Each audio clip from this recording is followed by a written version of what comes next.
Hey everyone, and welcome back to another process walkthrough video. This is one video on two pieces for this particular one because I thought I drew these two in a pretty similar state of mind.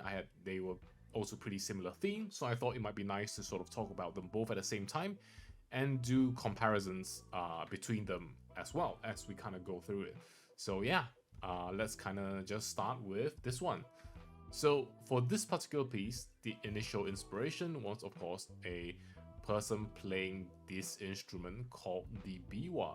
So I thought it was a really cool pose, and I guess it's just kind of like, well, if you think about it this way, right? Like instruments which have been played throughout history from various cultures, chances are like the pose that someone is playing it in, the kind of way the instrument is designed to fit the ergonomics of a person, of the musician, all these things kind of have been like evolved in a sense through so many years, so many centuries, in fact, that they are very much a piece of art, right? As a whole, I would say. And in that sense, chances are you always find like instrument, like poses with instruments, like really beautiful in a certain sense because, yeah, you know, the people who kind of came up with that and the people who refined that and how that changed over the years, I imagine it really is kind of like iteration uh, of a form of art, of form of performance, and so many different things combined. So as a result, like someone like me, I can just show up and be like, hey, I really like this pose. I like to learn how to draw this pose properly. I like to bring out the beauty of the pose, and let's just kind of give it a try. So for someone like me, I don't want to take too much credit because, again, right, sometimes as artists, as people who draw, we're taking inspiration from lots of our predecessors, right? Some predecessors might be like 10 years ahead of us, some predecessors might be thousands of years, like ahead of us. So, well, again, right, it's about kind of like seeing the beauty in this particular pose. I'm like, okay, I'm going to try and do something with it. I really like how it looks, and this is going to be my attempt. So the initial line art is pretty simple. Although one of the earliest issues I basically had with this particular setup here was that I really wasn't sure how I would want to um,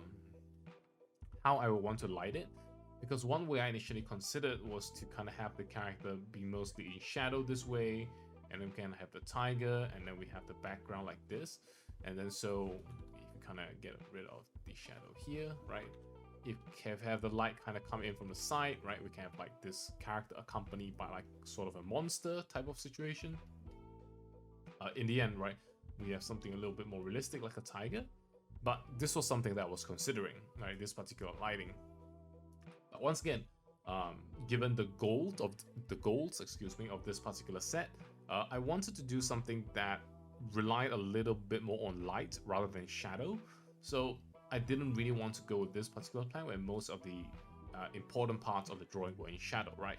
So as a result, I decided to go with this. As you can see here, I use a bit of a placeholder tiger here for the moment as I sort of figure out what kind of arrangement I will want the rest of the piece to have. And so the second portion here, right, as you can see, it's very rough. It's just basically me sort of drawing within the bounds of the line art. And you can tell that my intention here was to, once again, go with the slightly surreal theme, have the character be playing their instrument in kind of like this sort of like almost on a beach, almost, as you can tell. And I thought it was really cool to go with this particular presentation, because it's difficult to show scale, right? For example, if you have someone who is in the previous video where they're just standing up and there's other people to compare to, the scale is pretty simple. But in this, or rather the scale is pretty easy to show, it's pretty straightforward. But in this case, what we're trying to do is to kind of like present, once again, the character and the tigers as overly large objects, right? Overscaled entities in this world. So what I thought would be cool, right? Because if I could put a character in the middle of a grass field, then it feels kind of weird, right? It feels almost like a carpet. So I thought about it, and I kind of settled upon using like a beach as that sort of setting, because with something like a beach, right, these sort of waves, in a sense, the rocks, the waves, these are all things that have a kind of scale that's easily recognizable, because I'm pretty sure you can easily tell what's when you're looking at a beach, and then there are rocks, and then there are trees, right? Trees and mountains. These are things with real scale, especially the trees. So I decided to sort of settle on this kind of setting for this. And once again, right, the key thing that I wanted to use was a bright set of values for the character and the main zone, right, where everything is going on. So I wanted this area to be very bright. And following that, as you can see, I basically just dropped in a little bit of color. One of the things that I really wanted, what I really struggle with when it comes to bright, very bright objects that emit light, is to kind of think about what kind of light you want them to emit. Because I think pure colorless gray or white light, I think it doesn't really work all that well in large quantities because it's just devoid of color, I think. And of course, there are more elegant ways to do that, but in the case where I do want to capture sort of the silhouette of the character, as well as the patterns on the character's clothing, then it becomes a little bit more challenging, right? Because pure grayness, I'm not sure if that works that well. So rather than going for the super gray setup, I decided to go with my usual warm and cool combination.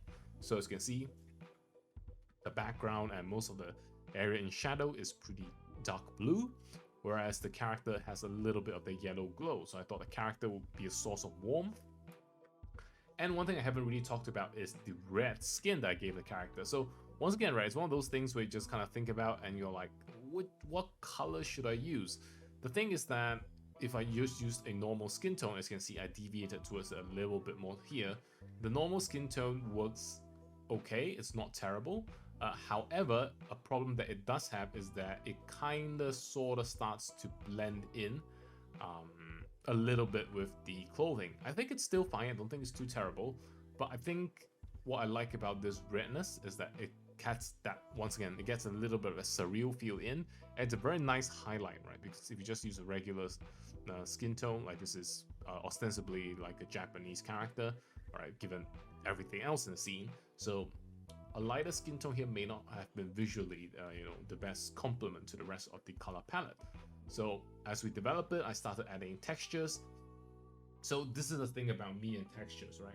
I'm really someone who's not good at them. I don't have a natural eye for them. I struggle with them, and I want to get better at it. So it's something that I am definitely working towards. It's still not easy, so I want to keep doing it. I want to keep working on it. So yeah, that's tough. But what I did find out is that the one texture that I made a long time ago is coming in really handy. Like, I actually hand drew all this quite a while ago. I've used them in quite a few drawings already. Like, those of you who have followed me for a while, you guys know this particular pattern. It's a nice balanced floral pattern, which I think is very nice and generic. It's very helpful to use.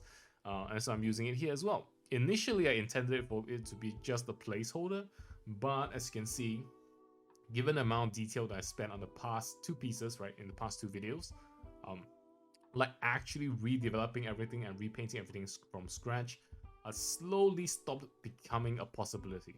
Or rather, it started becoming an impossibility. So that was something I genuinely had to wrestle with. It's like I really wanted to bring the best that I can, but yeah, time is a real issue. So once again, right, it's something that I'm still learning how to create texture. So in this case, rather than just creating something purely from scratch, I decided to kind of make the best use of some assets I already have and then see how I can distribute it around the character to create the best effect.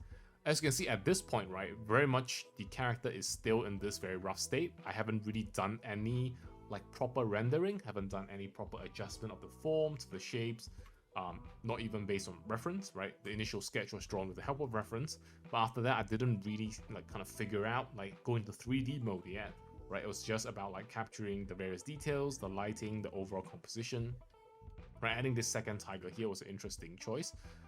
In the end, I think it wasn't a bad choice, right? Because the single one just kind of looked weird with half the body kind of stunk behind. But I think adding the second one was a suitable touch, I think. So yeah, moving on to this stage is where I started to go into more of that rendering mode. As you can see here, right, I really started painting out the face, really started painting out the hair, trying to adjust the volume of everything to make sure it kind of lines up properly. And this is also where another big change occurs, is where I decided to turn her instrument into this sort of crystal slash glass slash acrylic, I guess, instrument, because I thought Okay, so what happened was that I drew the character separately from her instrument, right? So basically, if, at this point in time, if I took away the layer with the instrument, it would have just been the character and, you know, the kimono underneath. And I thought that was really nice, and I liked how it looked. I liked how it sort of blocked out the image. So I wanted to keep that part, but then I had to have the instrument, right? Can't just have it disappear. So I decided to sort of make it into this kind of acrylic, almost transparent glass crystal thing, which I thought was really cool because it's pretty surreal. Like it has this magical property to it. Like I could fill it with different things, or I could just let it be. Right? There were so many possibilities. I was pretty attracted to the idea, and so I had gone with it. But most importantly at this stage was the fact that we started really just kind of tuning in the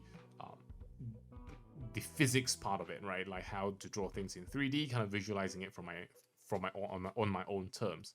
So, and this is the final result. As you can see, we've definitely gone away from the bluish tone to this more warm overall tone, right? Overall warm tone.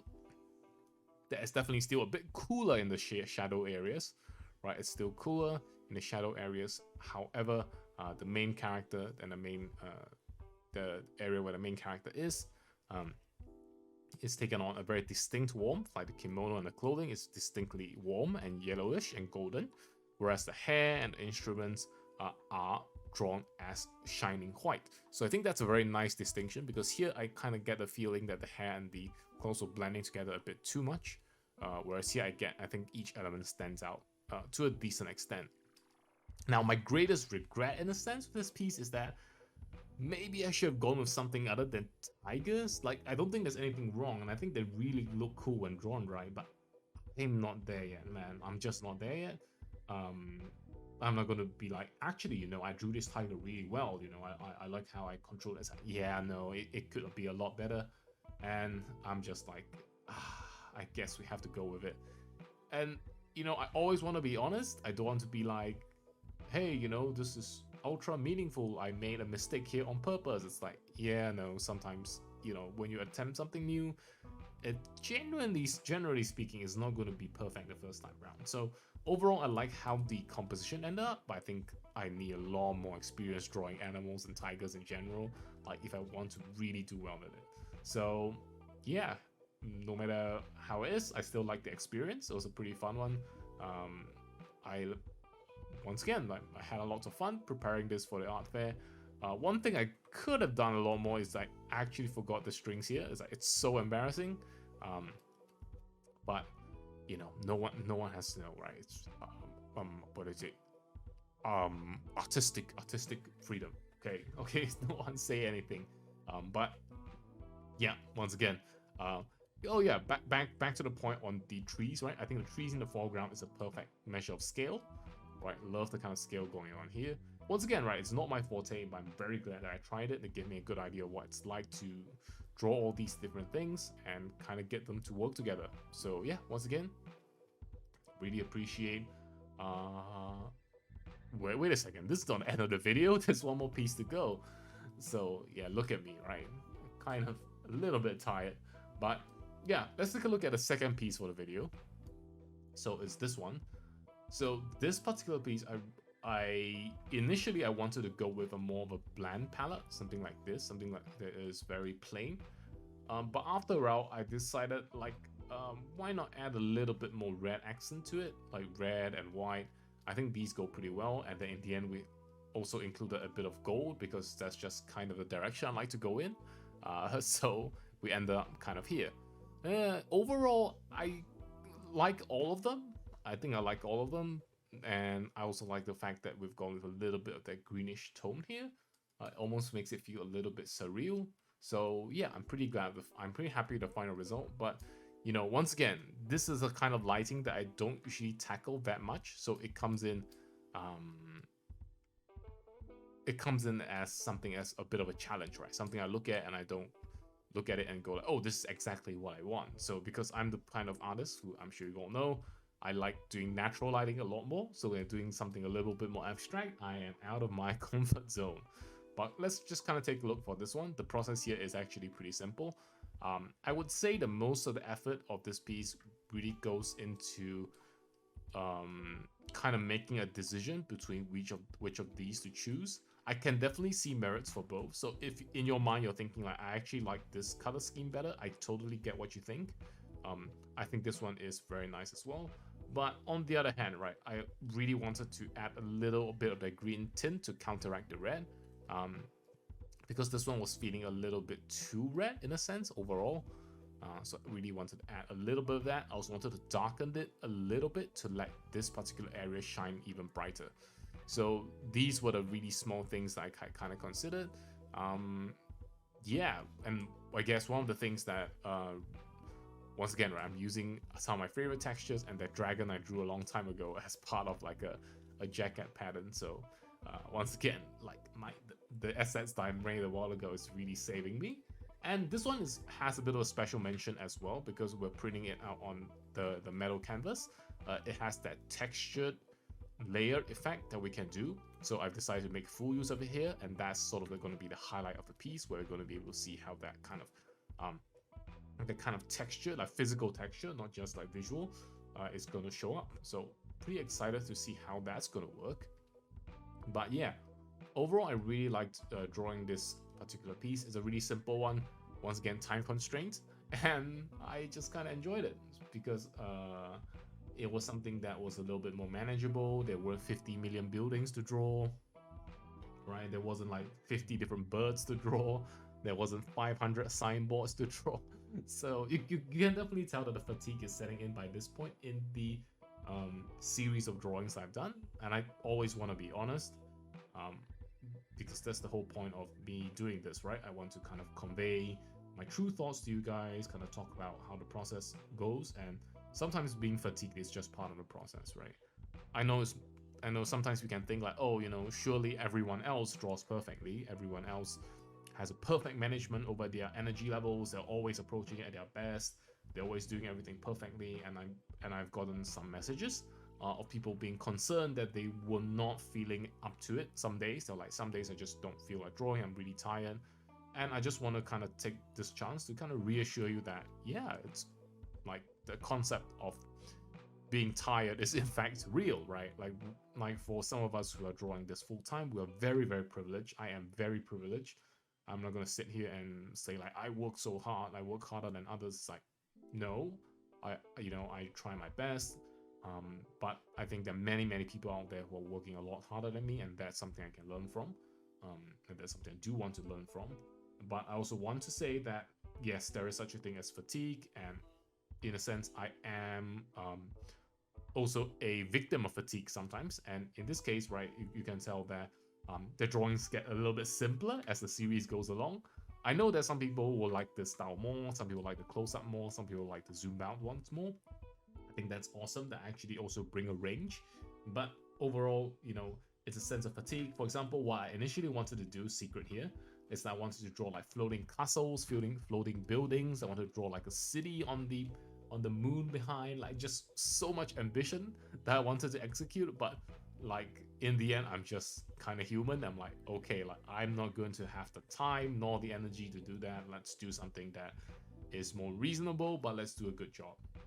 And yeah, and let's save those very good ideas for next time where we're going to do even better. So that's just my philosophy.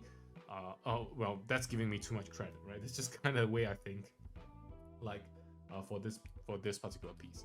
However, what I do like that I was still able to do is that there's a good amount of texture here, there's a good amount of texture here, right? There's a good amount of texture in these little accessories like gold, this sort of lace bracelet, little repeating patterns, little scratches in the cloth texture. I still like that I was able to do this, and I'm kind of glad that I was able to do that. And yeah, so in this case, in a sense, this is more like a technical showcase piece. In terms of technique, I don't think there's something extremely newfangled here. I have some cool stuff that I do want to start drawing and be able to show you guys once we're done with this particular event. So yeah, I think those process explanations will be pretty interesting. But for now, I'd love to invite you to ask any questions you have regarding the process. I know many of you here are just watching as kind of like, hey, like I'll just put him on the background when I draw, if I feel like it. And I'm sure some of the newer patrons will be watching this and taking more of a learning attitude. So I always want to share some information, like a good amount of information, but I also want to keep it a bit more casual. So like there's a bit of a balance there's a bit of everything for everyone in the audience, right? But because of that, if I ever say a little bit less on the technical side, I want you to feel free to drop any questions in the comments. In this particular video, just kind of let me know if you have any questions, like why do you draw this part this way, or why do you draw that part that way, like anything regarding this. If you want to join the Discord, like, but the role hasn't been assigned, just drop anything in the comments. I'll respond to you as soon as I can. So yeah, this is these two pieces. The process for these are more straightforward than the previous ones, because once again, right, it's about the main idea here is I wanted to share about the sort of the concept and the main challenges of creating this one being using a brighter material for the central character, and this one is also, in a sense, right, kind of following that theme. But as you can see, like, my subconscious is just pulling me back towards like dark clothing, a darker setting, and it's just like I start off like so bright, but then it just keeps getting darker in terms of lighting. It's just kind of how the way I like to do things. So I'm really glad I completed the first piece in full brightness in that sense. And yeah, once again, really appreciate you for joining me in this video. Hopefully the information that I've spewed out has been somewhat helpful. And yeah, once again, I really appreciate you guys' support here. It has been a pretty challenging half a year or so of just like experiencing new things as an artist. Hopefully I'm growing as a bit more as a person as well. But very soon, I'm looking forward to going back to the drawing cave mode for a couple of months and being more productive on that end, hopefully putting in a lot of the lessons I've learned. And yeah, once again, thank you so much for your support here on Patreon. It really means the world. And yeah, as always, any questions, feel free to leave it down below, and I'll see you very, very soon. Bye-bye.